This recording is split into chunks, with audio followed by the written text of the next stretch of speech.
Goeiemôre almal. Ek wil vanoggend sommer net 'n kort potpien doen oor Shavuot. Een van ons mense het gevra ek moet 'n bietjie oor Shavuot praat en ek doen dit graag, maar ek wil ook vir al ons nuwe mense aanmoedig om te kyk op die biblioteek van die potpiens. Daar is redelik baie kort stukkies wat ek gedoen het oor al die onderwerpe en ek dink om dit sommer net weer ook te besoek is vir ons 'n goeie plek van informasie. Ons is nou almal op pad na Shavuot toe, Pentekost, of soos wat ons dit ken as Pinkster ook. Die uitstorting van die Heilige Gees se viering, se herdenking, wat ons elke jaar dan nou vier.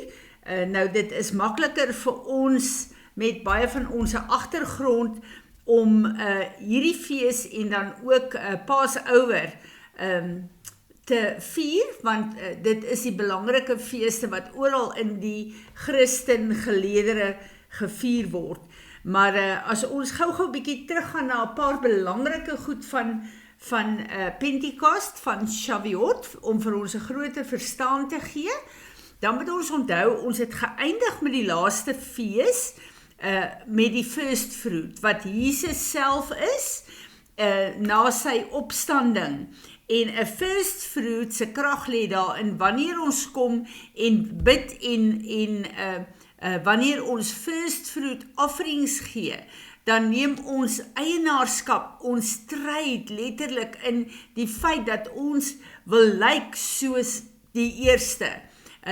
Dit wil sê Jesus wat al meer en meer in ons gestalte moet kry. Nou van daardie eerste vrugdag af is daar gewoonlik lees hulle Psalm 119 en julle kan gaan kyk op die internet, is daar tabelle gewoonlik vir die lees van Counting the Omar. Nou wat is dit? Dit is net 'n mate van graan wat hulle elke dag tel tot met die uitstorting van die Heilige Gees wat dan die oes en die insameling van hierdie omer beteken. Maar vir ons verteenwoordig die woord van God. Wie is die woord? Jesus. So ons is in die woord, ons lees en bestudeer die woord hierdie 50 dae van die eerste vrug tot op Shavuot wat die uitstorting van die Heilige Gees dan nou is. So, wat vir ons hier baie belangrik is om te verstaan, is dat ons op Sinaï, die eerste uitstorting van die Heilige Gees, dit is letterlik 'n huwelikskontrak wat God gesluit het met die volk van Israel op daardie plek. En daar weet ons is die woord vir hulle gegee. Die woord wat beteken hierdie is die instruksies. Julle kom nou in 'n huweliksverbond met my, maar hierdie is die huweliksketubah, wat die voorwaardes is, wat die huwelikskontrak is. Dit is hoe, as julle met my in huwelik tree, is dit hoe julle moet lewe. En toe is die 10 gebooie gegee. En ons weet die berg het geskit en daar was donderslae en weerlig en daar was 'n kragtige uitstorting van vuur van die Heilige Gees wat die woord wat God gegee het kom bekragtig het. Want een van die dinge wat ek en jy moet weet is dat die woord van God sê dat die woord, die letter van die woord is dood. Dis net die Gees van God wat dit kan lewendig maak in ons lewe. 2 Korintiërs 3 vers 6 sê, "It is he who has qualified us, making us to be fit and worthy and sufficient as ministers and dispensers of a new covenant, of salvation through Christ, not ministers of the letter, of the legally written code, but of the Spirit. For the code of the law kills, but the Holy Spirit makes it alive." Die woord moet bekragtig word deur die Heilige Gees. Anders kan dit nie lewendig in ons word nie. En dit is waaroor Shavuot gaan. Sinaï het ons die hele storie van Israel, maar as ons kyk na Handelinge, waar die uitstorting van die Heilige Gees was, wat die geboorte van die kerk was.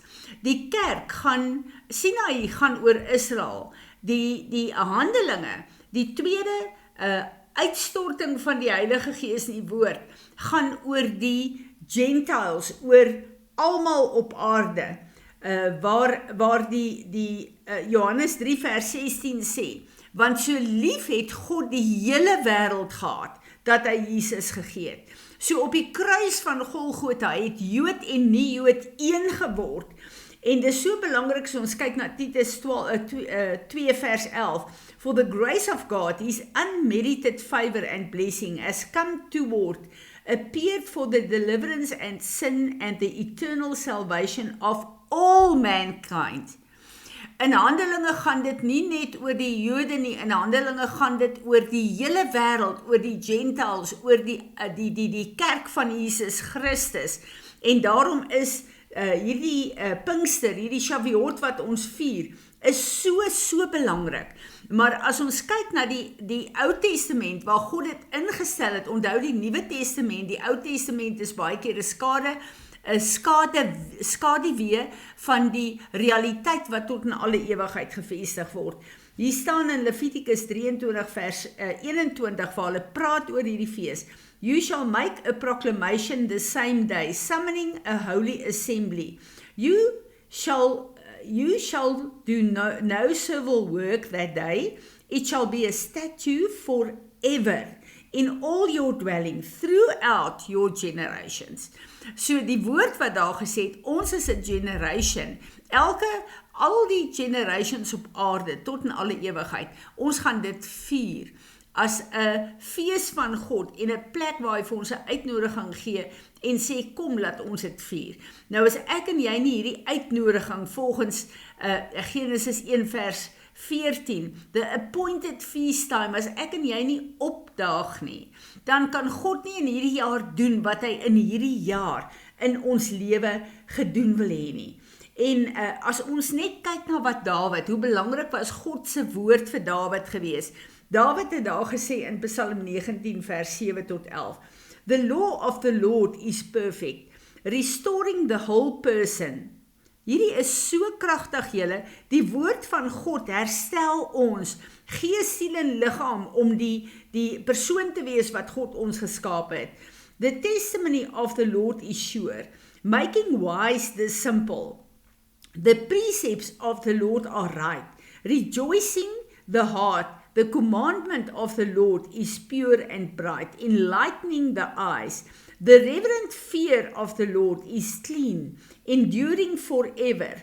The ordinances of the Lord are true and the righteous altogether. More to be desired are they than gold, even that much fine gold. They are sweeter also than honey, and drippings from the honeycomb.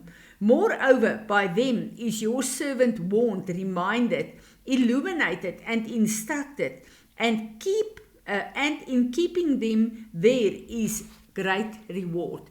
As ons kyk na wat Dawid sê, hoe hy God se woord geag het, wat 'n plek God se woord in sy hart en in sy lewe gehad het, dan besef ons die woord van God is so belangrik vir ons. Nou prakties, wat doen ons gedurende hierdie woord? Ons moet weet dat die woord wat God vir ons gegee het, is die letter, maar die Heilige Gees is die vuur wat dit lewendig maak. So in hierdie jaar is daar 'n mate van die woord wat God wil letterlik kragtig lewendig maak in ons lewe. Daar is 'n nuwe kapasiteit wat God vir ons wil gee, 'n nuwe bekragtiging deur sy Gees wat ons so nodig het in hierdie tyd. En daarom moet ons met 'n verwagting en 'n afwagting moet ons kyk na die uitspeel van hierdie fees wat ons gaan vier. Nou hierdie jaar is dit van die 1 Junie tot die 3 Junie, het begin die 31ste 6:00 die aand, is die Hebreë kalender se uitstorting van die Heilige Gees. Ek dink in die Gregorian kalender vier almal dit op die 8ste Junie, maar ons doen dit op God se kalender, want dit is God se fees. Daarom is dit vir ons belangrik om hom in hierdie tyd dan te ontmoet.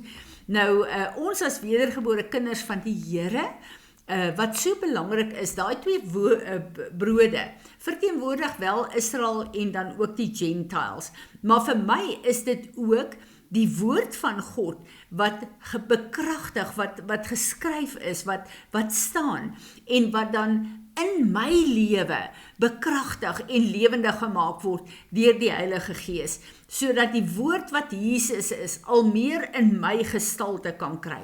En hierdie is vir my so belangrike tyd waar ek opnuut weer, ons is die bruid van Jesus, waar ons kom en sê, Here, ons sê ja vir u woord. Nou in Israel en ook in die eerste kerk van Handelinge het hulle die 10 gebooie, soos ons dit ken, gelees, want dit is die oorspronklike huwelikskontrak, en letterlik ja gesê op al die opdragte van God se woord. Ja gesê, dit is hoe ons sal lewe. Ons sal toelaat dat die woord in ons gestalte kry. Ons sal toelaat dat die woord ons standaard is, dat die woord ons fondasie is, en dat wat ek en jy voor staan op aarde, die woord van ons God is, wat nie geskit kan word nie, wat nie kan verander nie, maar ook dat die woord al meer en meer gestalte sal kry, in my en jou lewe, in dit wat ons doen, wat ons sê en wat ons besluit. So dis baie belangrik om dit te doen en dit 'n tyd te maak van regtig worship en aanbidding voor die Here, en dan natuurlik vier ons dit met die spesiale maaltyd wat Jesus gesê het. Julle vier dit op aarde. Julle kan dit daagliks vier. Maar in die hemel aan die die bruidstafel, gaan ek eers wees saam met julle dit eet. So hier op aarde is dit letterlik wanneer ons die verbondstekens vat in ons daaglikse lewe, maar ook in die feeste van Jesus Christus, kom ons en ons sê, Here Jesus, ons kom maak onsself een deur hierdie maaltyd op te lig en om dit te eet. En dis vir my altyd so 'n belangrike gedagte om in gedagte te hou dat hierdie maaltyd wat ons aan God verbind, daar was 'n maaltyd in Genesis toe Adam en Eva ook aan die vyand verbind is. So hierdie maaltyd is vir ons ontsettend belangrik, want dit verklaar ons is teruggekoop uit die hand van die vyand, en die woord van ons God is lewendig in ons. Vader, dankie. Dankie dat ons u woord het. Dankie opnuut vir elke letter van die woord wat deur Heilige Gees bekragtig en lewendig gemaak word in ons lewe. Dankie dat u vir ons 'n groter verstaan gee in hierdie jaar, maar dat u ook ons kapasiteit om u woord te verstaan en dit na te kom, Vader, om dit te gehoorsaam, dat u vir ons 'n groter kapasiteit gee. En ons bid, Vader, vir 'n kragtige invulling en 'n nuwe bekragtiging van Heilige Gees in ons elkeen se lewe gedurende hierdie tyd. Amen.